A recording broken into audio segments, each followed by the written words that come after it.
Video अच्छा लगे subscribe कर देना, लाइक शेयर भी कर देना। खुशी में सारे गांव वालों को हवेली में भोजन का न्योता दिया जाता है। बहुत दिनों के बाद ठाकुर साहब के घर में एक बेटी पैदा हुई है। अरे बहुत दिनों के बाद नहीं, 3 पीढ़ियों के बाद बेटी पैदा हुई है।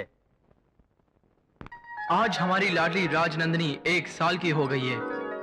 आपकी कमी को तो हम पूरा नहीं कर सकते, लेकिन हमें कसम है आप दोनों की कि इसके जिंदगी में हम कोई कमी नहीं होने देंगे।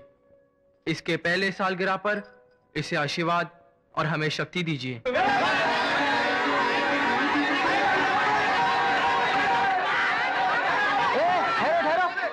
धक्का मुक्की नहीं, सब लाइन में आना। भाई राजा के हाथों सबको नजराना मिलेगा।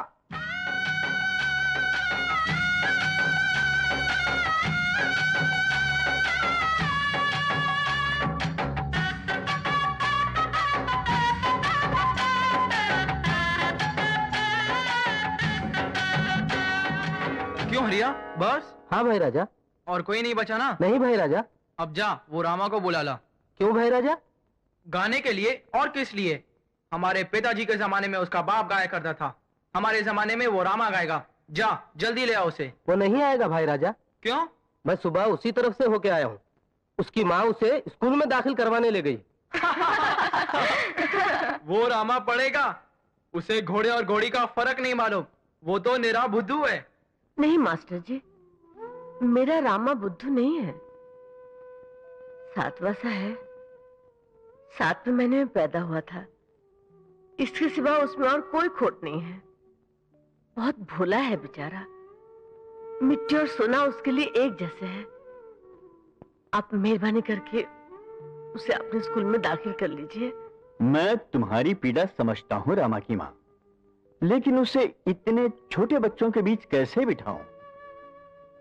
जब रामा के बापू जिंदा थे, मैंने उनसे कितनी बार कहा कि रामा को स्कूल में दाखिल करवा दो, लेकिन उनकी भी जिद थी। कहते थे पढ़ाई से पेट नहीं भरता, इसलिए वो भी बस उसे गाना सिखाकर चले गए। आजकल तो खून पसीना बहाकर भी पेट नहीं भरता, भला गाना गाकर पेट कैसे भरेगा? रामा, ए रामा, चल तुझे भाई राजा ने बुलाया है। मुझे? हाँ, आज राजनंदिनी का जन्मदिन है ना, तुझे गाना गाने के लिए बुलाया है। गाना गाने के लिए? हाँ। चलो चलो चल चल चल। देखो सावित्री बहन, अगर तुम चाहो तो हवेली की तरफ से बच्चों के लिए जो दोपहर का खाना आता है, उसमें रामा का इंतजाम भी। नहीं नहीं मास्टर जी, घर में भगवान का दिया सब कुछ है। मैं तो ये उम्मीद लेकर आई थी कि रामा थोड़ा बहुत पढ़ना लिखना सीख जाए तो दुनिया में अच्छा क्या है बुरा क्या है ये समझने के लायक बन जाएगा। लेकिन आप भी क्या कर सकते हैं, ये तो मेरी बदकिस्मती है। नमस्ते। अरे रामा को तो मैं यही छोड़ के गई थी। रामा, हवेली से बुलावा आया था, वो गाने के लिए गया है। आज भाई राजा की बहन राजनंदिनी का जन्मदिन है ना। यानी मुनाफा दुगना हो गया। बड़े भैया, शास्त्री जी आ गए। आइए शास्त्री जी आइए, हम आपका ही इंतजार कर रहे थे। आयुष्मान भव, फूलो फलो, दिन दुगनी रात चौगनी तरक्की करो। शास्त्री जी, राजनंदिनी 5 साल की हो गई है। अब हम उसे स्कूल में दाखिल कराना चाहते हैं। आपने कहा था कि जब राजनंदिनी 6वें साल में जाएगी तभी आप उसका पूरा भविष्य बताएंगे। इसलिए आपको कष्ट दिया है। आपका संदेशा आते ही मैं समझ गया था भाई राजा। राजनंदिनी बहुत भाग्यशाली है। इस हवेली के लिए उसके पांव बहुत शुभ हैं। इसके आने से आप लोगों का मान सम्मान संपदा कीर्ति सब में महान वृद्धि होगी। हाँ, और समय के साथ साथ आप लोगों के लिए इसका प्रेम और इसके लिए आप लोगों का प्रेम बढ़ेगा, कम नहीं होगा। लेकिन क्या शास्त्री जी? इसके विवाह संबंध में एक उलझन है। उलझन? विवाह के बारे में? हाँ, इसका विवाह आपकी मर्जी के खिलाफ होगा। शास्त्री जी, क्या बक रहे हैं आप? मैं बक नहीं रहा मजरे राजा, मैं वो कह रहा हूं जो होने वाला है। भैया, ये ज्योतिष वोतिष सब बकवास है, सब अंधविश्वास है। भाई राजा, ये मेरी ही भविष्यवाणी थी कि 3 पीढ़ियों के बाद इस खानदान में एक लड़की पैदा होगी। सो हुई। ये भी मेरी ही भविष्यवाणी थी कि अपनी उम्र के 12वें वर्ष में तुम अपने माता पिता का श्राद्ध करोगे। सो भी हुआ, और अब जो मैंने कहा वो भी होकर रहेगा। क्या होगा? कुछ नहीं होगा, चले जाइए यहाँ से। मंझले राजा, मैंने जो देखा सो कह दिया। विश्वास करना न करना आप पर है। भगवान आपका कल्याण करे। भाई राजा, राजनंदिनी को स्कूल ले आने के लिए गाड़ी तैयार है। राजनंदिनी स्कूल नहीं जाएगी। भैया, हाँ, राजनंदिनी के लिए स्कूल यहाँ आएगा। और उस दिन से हवेली ही राजनंदिनी के लिए स्कूल, मंदिर सब कुछ हो गई। उसके साथ खेलने के लिए सहेलियां भी हवेली में बुलाई गईं। हवेली के बाहर एक चेक पोस्ट भी खड़ा हो गया, जिसके अंदर किसी भी पराये मर्द का आना मना था। साल में सिर्फ 2 या 3 बार नंदिनी को हवेली से बाहर ले जाया जाता था, मगर तब भी उसके निकलने से पहले एक आदमी लाल छाता लेकर साइकिल पर निकलता था, ताकि सबको पता चल जाए कि राजनंदिनी बाहर निकल रही है। छाता देखते ही सारे मर्द छुप जाते थे, क्योंकि भाई राजा का हुक्म था कि किसी भी पराये मर्द की नजर राजनंदिनी पर नहीं पड़नी चाहिए, और अगर किसी की नजर पड़ ही गई या किसी ने राजनंदिनी के बारे में कुछ बोल भी दिया तो उसकी सजा तय थी। और यही गलती इन अभागों से हुई। यह है राजनंदिनी का छोटा भाई छोटे राजा। ऐसी सजा दिलवाने में इसे महारत हासिल है। जल्दी जल्दी, अगर एक भी बचा बाल तो कर दूंगा तेरा चेहरा लाल। छोटे राजा, ऐसा कब तक चलेगा? जब तक राजनंदिनी की शादी नहीं हो जाती तब तक। ये है नंदिनी का मंझला भाई मंझले राजा और उसकी पत्नी सुधा, और ये है बड़े भाई भाई राजा। दोनों भाइयों के लिए इनका हुक्म पत्थर की लकीर है, लेकिन इनके प्राण इनकी बहन नंदिनी में बसते हैं। ये है नंदिनी की बड़ी भाभी मंजुला, जिसने नंदिनी को बचपन से ही मां की तरह पाला है। और ये है राजकुमारी का अंतःपुर। आज राजनंदिनी 16 साल की हो गई।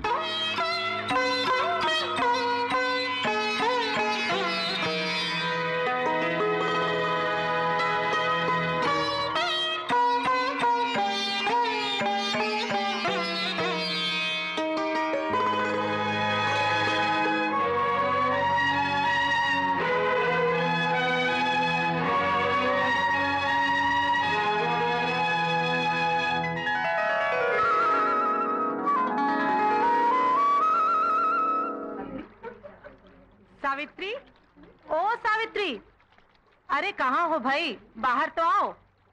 अरे क्या बात है, सब एक साथ? लोग ठीक कहते हैं सावित्री, तेरे को तो कुछ कभी पता ही नहीं चलता है कि इस गांव में कहाँ और क्या हो रहा है। अरे आज भाई राजा की बहन का 16वां जन्मदिन है, समझी? अच्छा, भाई राजा का हुक्म है, गांव में आज किसी के घर चूल्हा नहीं जलेगा, सभी का खाना वहीं पर है। चलो चलें। आप लोगों को तो पता ही है, मैं किसी शुभ अवसर पर नहीं जाती। तू बड़ी वहमी है सावित्री, विधवा औरतें किसी शुभ अवसर पर न जाएं, ये आजकल कौन मानता है? कोई तेरे जैसी नियम पालने वाली नहीं है। मेरे दुर्भाग्य की तुलना दूसरों से क्यों करते हो? जाइए आप लोग। अच्छा चलो, हाँ चलो तो।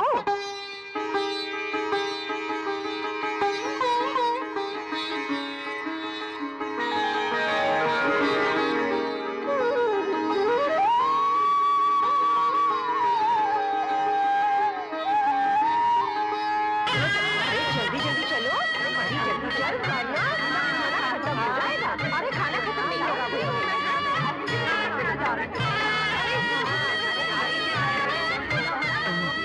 देखो देखो, एक मर्द आ रहा है। अरे किसने छोड़ा इसे अंदर? अरे ये तो इस हवेली का बावर्ची रघु है, रघु। तुम लोग मेरा रास्ता रोक के क्यों खड़ी है बुढ़िया? ए, तूने बुढ़िया किसको बोला? अरे तुमको बोला। मेरे को? तेरे को हम बुढ़िया जैसी दिखाई देती है क्या? मेरी दिव्या भारती, तू तो मुझे तुम्हारी कन्या दिखाई दे रही है। 16 इयर्स यंग लेडी। मैं तो 100 साल का बुढ़ा हो गया हूँ। अब तो मेरा रास्ता छोड़ दो मेरी पोती हो। चल जाओ। जाओ। ये बुढ़ी गुस्से।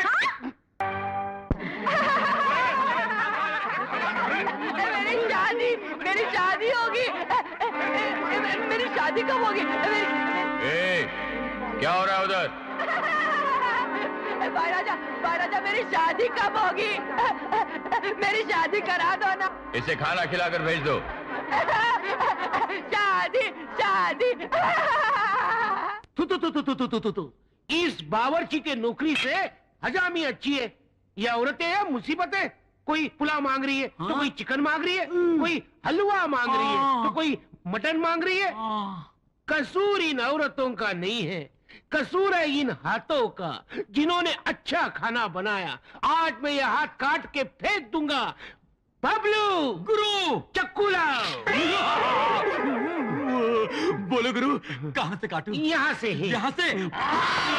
अबे फुकनी के मेरा पत्ता काट देना चाहता है, मेरा हाथ काट के। चल जल्दी जल्दी से मुझे सामान दे दे। बोल। आहिस्ता बोल। तेल दे। तेल। प्याज दे। प्याज। मिर्ची। हाँ मिर्ची ले। चिमटा। जल्दी दो। अब उबले हुए बैगन, तूने मेरे हाथ का ऑपरेशन कर दिया। मैं तुझे चिंता नहीं करूंगा। खाता हूँ तुझे मैं।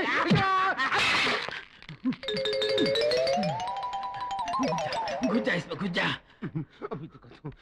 बबलू बबलू, तू आज मेरे हाथ से छूटने वाला नहीं। तू जरूर मरेगा। बबलू कहाँ है? बबलू बबलू बबलू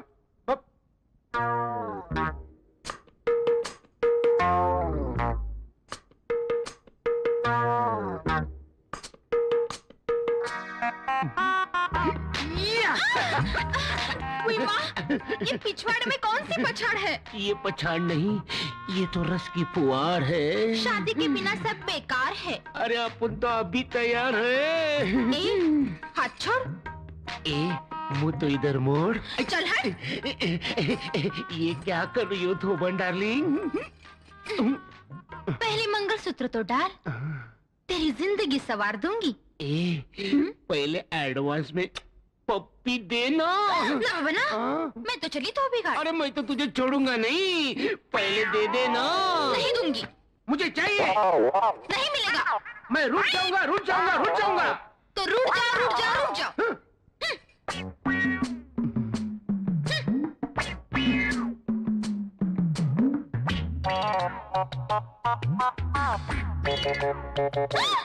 क्या कर रहे हो?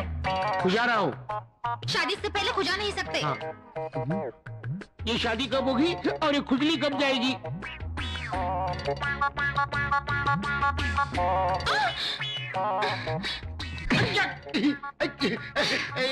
तूने क्या किया? तूने मुझे मारा क्यों? तो तूने खुजाया क्यों? हाँ, मैं मेरा खुजा नहीं सकता।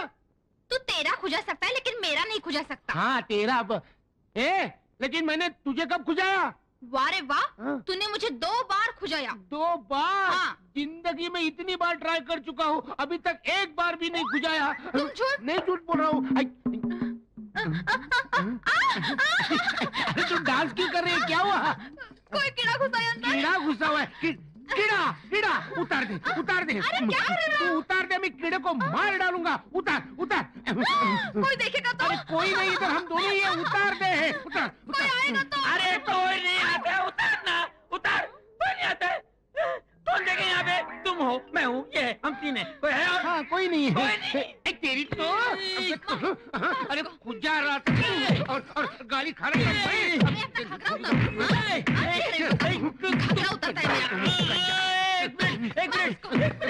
एक मिनट। वो कॉकरोच मिल गया? कॉकरोच। उतार।